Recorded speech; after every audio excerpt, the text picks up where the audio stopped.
So maybe you've seen in the news that there are growing rates of depression, but have you ever wondered how you would actually know if someone was suffering from depression? Maybe you've heard someone say before that they have a phobia of spiders and you've wondered how serious that really is, or whether they're just being a bit dramatic. Or you started to think that perhaps your friend might have OCD when you watch her neatly arrange her pens in colour order on the desk. But does she really have OCD? Hey everyone, welcome back to Bear It In Mind.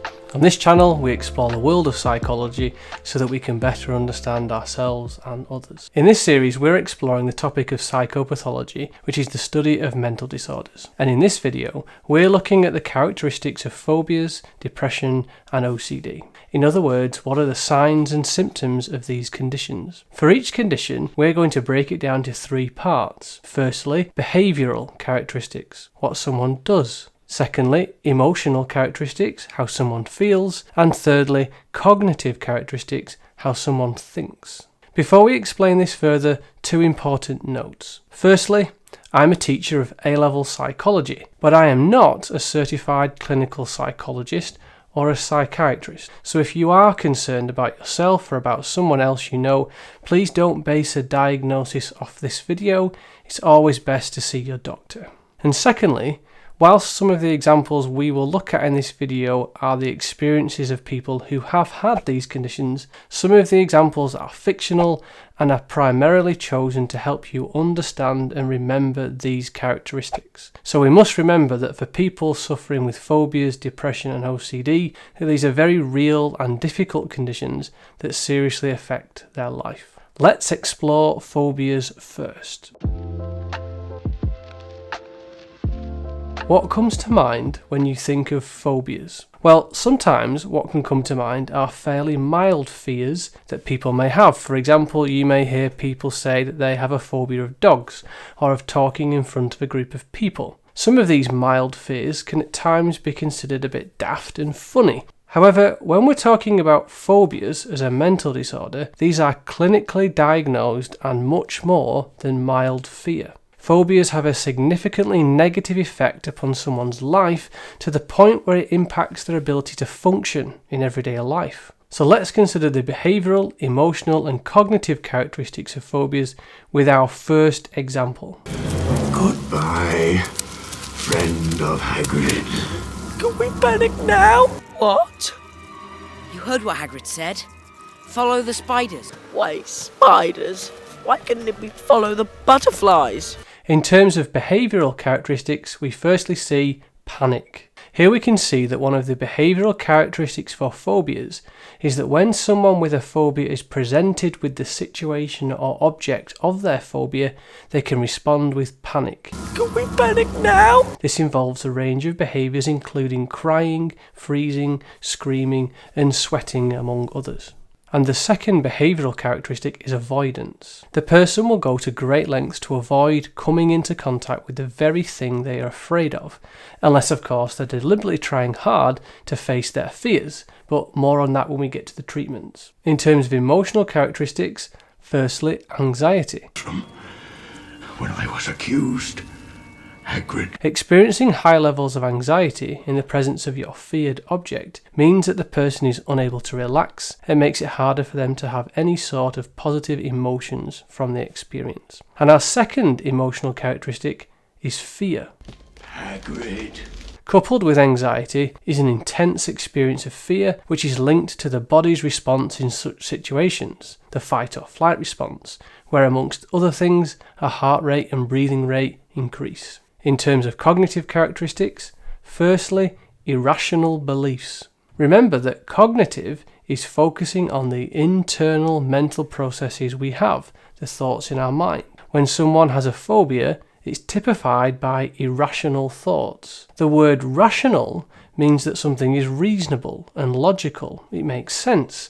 Whereas irrational means that something is unreasonable or not logical. For example, they may view the feared object or situation as more dangerous than it actually is. Someone may have a real fear of spiders, and they might think that even your everyday house spider is more dangerous and could cause more harm than a human being. And secondly, selective attention. Paying attention to something is an internal mental process, and when it comes to phobias, the person tends to focus their attention on the feared stimulus to the point where it interferes with other tasks. Because their attention is so taken up with their feared stimulus, their cognitive abilities for other tasks are reduced. Up at the school, there have been attacks. In our situation with Harry and Ron, Harry is focused on the task of getting information from Aragog the spider, whereas Ron, with his phobia of spiders, is unable to focus on anything else but his fear.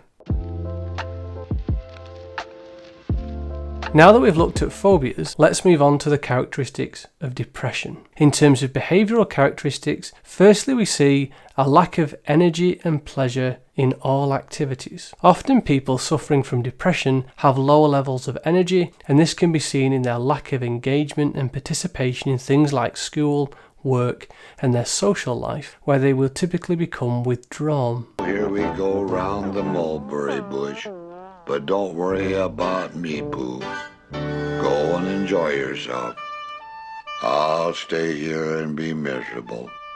And secondly, disruption to sleep and eating behaviour. Sometimes those suffering from depression may experience significant changes and disruption to their sleeping and eating. This may be in a reduction in sleep or conversely an increased need for sleep.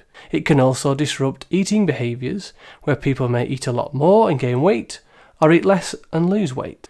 In terms of the emotional characteristics of depression, firstly, a depressed, lowered mood. We can all experience lowered moods from time to time, but in terms of depression, this is a continuous low mood and sadness. It's Eeyore! Don't pay any attention to me. Nobody ever does. And secondly, lowered self-esteem or self-worth. Sufferers of depression express feelings of having a low view of themselves, even to the point of hating themselves. Pathetic.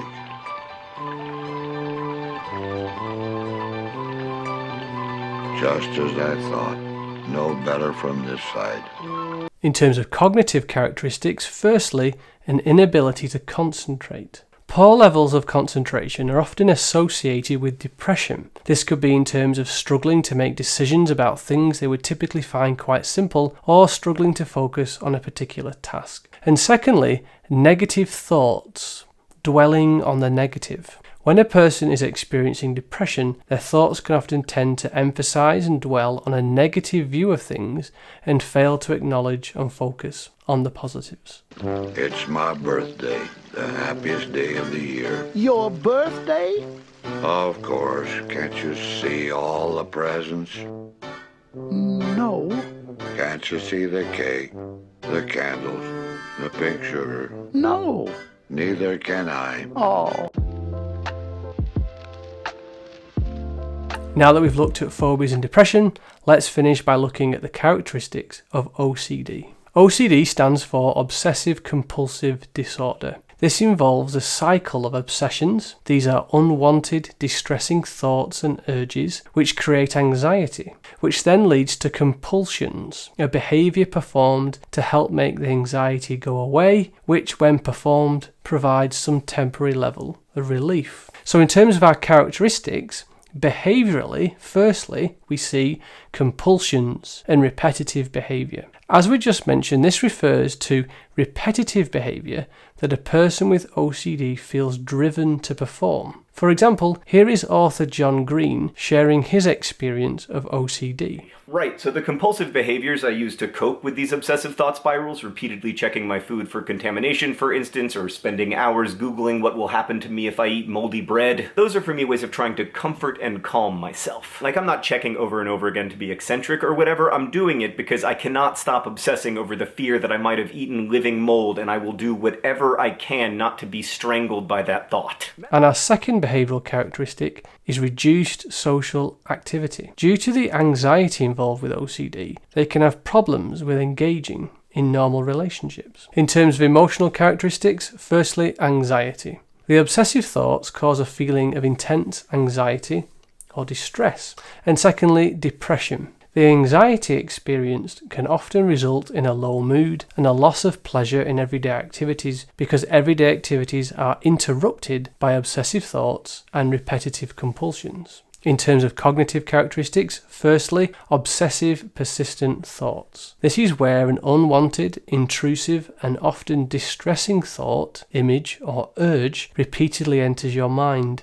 For example, here is author John Green again, sharing what this looks like for him. These obsessive thought spirals happen all the time, and they can take over for days or weeks or months. Like I might worry out of nowhere that my food is contaminated or somehow poisoned, and then suddenly that will be the only thought I'm able to think, the thought I'm either thinking or distracting myself from all the time. And secondly, in terms of our cognitive characteristics, they understand that it's irrational. Sufferers know that the worst case scenarios imagined by their thinking are very unlikely, but they're still unable to control them. So now you have a better understanding of the different characteristics of phobias, depression and OCD. If you would like more information relating to mental health, whether to help you or others, do check out the links in the description for some helpful online resources and support services. Let me know in the comments below about any other people, fictional or non-fictional, you've come across that might illustrate the different characteristics of each. And for more relating to psychopathology, check out the playlist link below or check out this video on the definitions of abnormality. I hope you found this video helpful. See you in the next one.